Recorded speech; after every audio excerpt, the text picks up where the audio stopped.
Welcome students. आज का हमारा टॉपिक है स्ट्रॉन्ग एसिड्स। ठीक है, तो इसके बाद हम वीक एसिड भी पढ़ेंगे। तो स्ट्रॉन्ग एसिड सबसे पहले स्टार्ट करते हैं। देखो स्ट्रॉन्ग एसिड्स क्या होते हैं। स्ट्रॉन्ग एसिड्स वो एसिड्स होते हैं जब हम उसे वाटर में डिसॉल्व करते हैं तो वो क्या हो जाते हैं, कम्प्लीटली आयोनाइज्ड हो जाते हैं, कम्प्लीटली आयंस में टूट जाते हैं। एंड वो क्या प्रोड्यूस करते हैं, large amount of hydrogen ions. क्योंकि जो हमने पीछे पढ़ा था कि सभी एसिड्स में क्या कॉमन होता है, तो हाइड्रोजन आयंस उसमें कॉमन होते ही हैं। तो जब भी ये वाटर में हमसे डिसॉल्व करते हैं फर्स्ट, तो इसमें कम्प्लीटली क्या हो जाता है, आयोनाइज्ड हो जाता है, आयंस में टूट जाता है और large amount of hydrogen ion को क्या करता है, प्रोड्यूस करता है। तो वो एसिड्स को बोला जाता है कि वो कैसे एसिड्स होते हैं, स्ट्रॉन्ग एसिड्स होते हैं जो कम्प्लीटली आयोनाइज हो जाते हैं वाटर में। ठीक है, तो इसमें एग्जांपल देखो, फर्स्ट एग्जांपल मैंने इसमें लिखा है हाइड्रोक्लोरिक एसिड, यहाँ पे लिखा हुआ है। तो हाइड्रोक्लोरिक एसिड कैसा है, इसका फॉर्मूला होता है HCl। तो hydrochloric acid is a strong acid.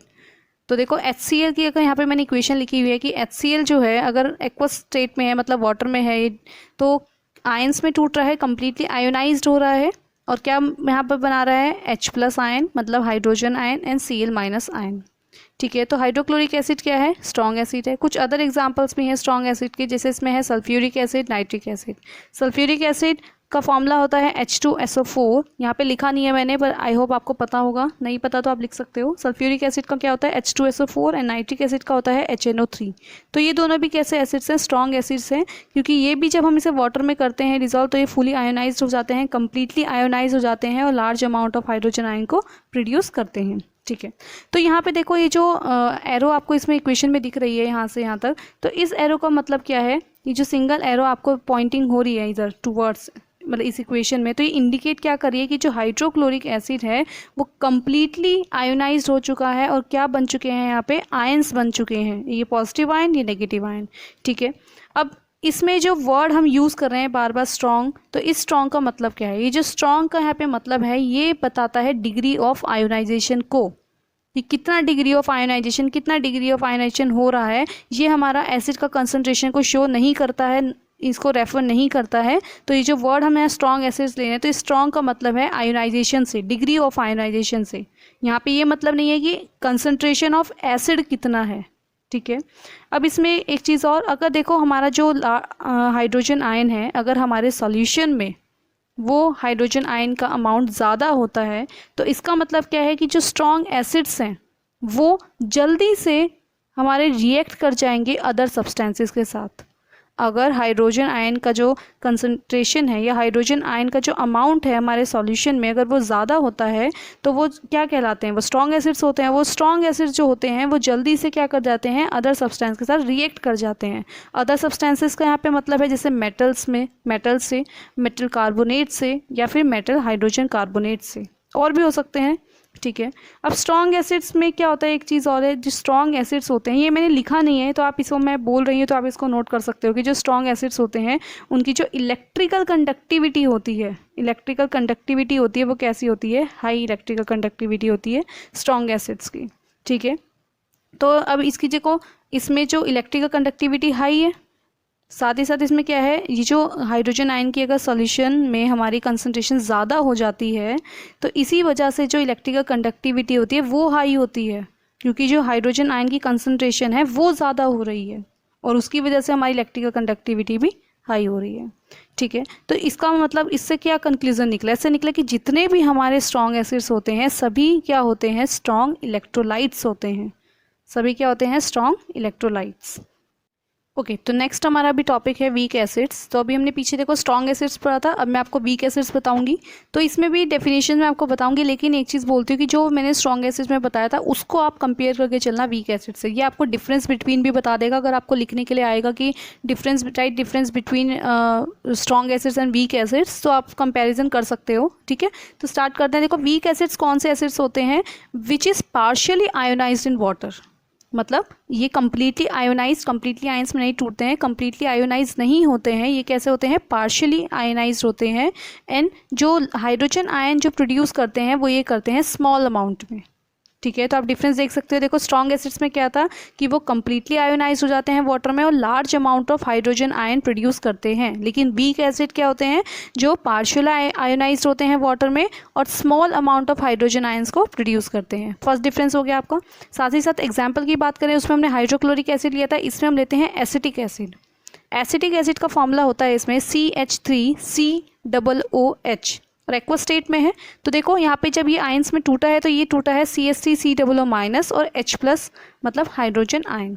तो आपको एक डिफरेंस इसमें क्या दिख रहा है, इसमें जो हमने रिएक्शन लिखी थी स्ट्रॉन्ग एसिड्स में, वो हमने जो एरो बनाया था वो सिंगल एरो था, हमारा सिंगल एरो था, ठीक है, जो पॉइंटिंग कर रहा था टूवर्ड्स राइट। और इसमें जो हमने एरो बनाया वो डबल एरो है, जहाँ पे वो राइट की तरफ भी पॉइंट कर रहा है और लेफ्ट की तरफ भी पॉइंट कर रहा है। तो इस डबल एरो का मीनिंग क्या है, इस डबल एरो का मीनिंग यही है कि ये जो आयोनाइजेशन जो यहाँ पे हो रहा है, जो तो ये कम्प्लीटली नहीं हो रहा है, ये कम्प्लीटली आयोनाइज नहीं हो रहा है, पार्शियली आयोनाइज हो रहा है और फॉर्म क्या कर रहा है, हाइड्रोजन आयंस को, ठीक है। अब इसमें एक चीज़ और, उसमें हमने अदर एग्जांपल्स क्या लिए थे, एक तो सल्फ्यूरिक एसिड, नाइट्रिक एसिड, इसमें हम ले रहे हैं कार्बोनिक एसिड ले सकते हैं अदर एग्जांपल्स, और एक क्या ले सकते हैं, सल्फ्यूरस एसिड। अब यहाँ सल्फ्यूरिक नहीं है, ये है सल्फ्यूरस एसिड, इसका फॉर्मूला लिख सकते हो। देखो कार्बोनिक एसिड का होता है H2CO3, carbonic acid. Carbonic acid भी एक मिनरल एसिड ही है, बट हमने तब भी पढ़ा था कि जो सल्फ्यूरस एसिड है, सल्फ्यूरस एसिड का फॉर्मूला होता है H2SO3। तो यहाँ पे आप सल्फ्यूरिक मत लिख देना, क्योंकि सल्फ्यूरिक एसिड क्या होता है, वो स्ट्रॉन्ग एसिड होता है, वीक एसिड क्या होता है, सल्फ्यूरस एसिड। डिफरेंसेस क्या है इसमें, जो सल्फ्यूरिक एसिड का फॉर्मूला है वो है H2SO4 और सल्फ्यूरस एसिड का है H2SO3, ठीक है। तो ये पॉइंट क्लियर हो गया। अब नेक्स्ट इसमें देखो हमने क्या पढ़ा था कि जो स्ट्रॉन्ग एसिड्स होते हैं वो रिएक्ट कर जाते हैं जल्दी से अदर सब्सटेंसेस के साथ, लेकिन जो वीक एसिड होते हैं वो जल्दी से रिएक्ट नहीं करते हैं, वो थोड़े स्लोली रिएक्ट करते हैं अदर सब्सटेंसेस के साथ। और अदर सब्सटेंस मैंने आपको बताया था, जैसे मेटल हो सकता है, मेटल कार्बोनेट्स हो सकते हैं, मेटल हाइड्रोजन कार्बोनेट हो सकते हैं, और भी हो सकते हैं, लेकिन मैं जनरली इसी को लेके चल रही हूँ, ठीक है। नेक्स्ट पॉइंट है इसमें जो वीक एसिड्स होते हैं उनकी जो इलेक्ट्रिकल कंडक्टिविटी होती है बिकॉज ऑफ पार्शियली आयनाइज या फिर लो अमाउंट ऑफ हाइड्रोजन आयंस की वजह से वो क्या होती है, लो होती है। क्या होती है, जो इलेक्ट्रिकल कंडक्टिविटी वीक एसिड्स की लो होती है, और स्ट्रॉन्ग एसिड्स की इलेक्ट्रिकल कंडक्टिविटी कैसी होती थी, हाई होती थी, क्योंकि उसमें जो हाइड्रोजन आयन का अमाउंट था वो क्या होता था, ज़्यादा होता था सोल्यूशन में, ठीक है। तो इसी की वजह से जो वीक एसिड्स हैं वो कैसे हैं, इलेक्ट्रोलाइट्स, वीक इलेक्ट्रोलाइट्स, और स्ट्रॉन्ग एसिड्स कैसे थे, स्ट्रॉन्ग इलेक्ट्रोलाइट्स। तो मिनिमम आपके यहाँ पे 5 डिफरेंसेस आप लिख सकते होगा, लिखने के लिए आते भी हैं कि स्ट्रॉन्ग एसिड और वीक एसिड में डिफरेंस लिखो, तो आई होप आप लिख दोगे अब इसमें डिफरेंसेस, ठीक है। तो नेक्स्ट टॉपिक हमारा इसमें एसिड्स वाला पॉइंट जो है, एसिड्स में हमारा एक पॉइंट और बचा है, uses of mineral acid in industries. तो मैं आपको वैसे डिक्टेट अगर मैं कर देती हूँ, देखो आप लिख सकते हो, अब बोलते बोलते अगर लिखना चाहो तो। देखो अब मिनरल एसिड्स क्या होते थे हमारे, मैं इसको रब करके एक्चुअली मैं लिख देती हूँ, यहाँ पे हेडिंग लिख देती हूँ। तो यहाँ हम पढ़ रहे हैं uses of mineral acid in industry. अच्छा, सबसे पहले तो हम बात कर लेते हैं कि मिनरल एसिड कौन कौन से होते हैं। मैंने आपको पहले भी इसमें बता रखा है कि मिनरल एसिड कौन कौन से होते हैं। एक तो सल्फ्यूरिक एसिड मिनरल एसिड में आता है, नाइट्रिक एसिड आता है, हाइड्रोक्लोरिक एसिड भी मिनरल एसिड में आता है। तो हम इन तीनों के ही यूजेस पढ़ेंगे। देखो फर्स्ट हम बात करते हैं सल्फ्यूरिक एसिड की। तो सल्फ्यूरिक एसिड का फॉर्मूला आपको पता है क्या होता है, H2SO4। तो ये कहाँ कहाँ यूज़ होता है, फर्स्ट ये यूज़ होता है मैन्युफैक्चर ऑफ फर्टिलाइजर्स में, फर्टिलाइजर्स को मैन्युफैक्चरिंग में भी सल्फ्यूरिक एसिड का यूज़ होता है। सेकेंड चीज़ ये पेंट में यूज़ होता है, डाइज में यूज़ होता है, केमिकल्स बनाने में यूज़ होता है, सिंथेटिक फाइबर्स को बनाने में यूज़ होता है, डिटर्जेंट्स को बनाने में यूज़ होता है, और कार बैटरीज में भी यूज़ होता है, ठीक है। सल्फ्यूरिक एसिड की भी हमने बात करी। नेक्स्ट हम देख लेते हैं नाइट्रिक एसिड। तो नाइट्रिक एसिड भी हमारा फर्टिलाइजर मेकिंग में काम आता है, जिससे अमोनियम नाइट्रेट हम बनाते हैं। और जो सल्फ्यूरिक एसिड था ये, इससे जो हमारा फर्टिलाइजर जो बनता है वो क्या बनता है हमारा, जैसे अमोनियम सल्फेट, ठीक है। बाकी मैंने आपको बताया ये पेंट डाइज में तो यूज़ होता ही है। और नाइट्रिक एसिड की हम बात कर रहे थे, तो नाइट्रिक एसिड भी फर्टिलाइजर्स में यूज़ होता है। इसमें कौन सा बनता है हमारा, अमोनियम नाइट्रेट बनता है, ठीक है।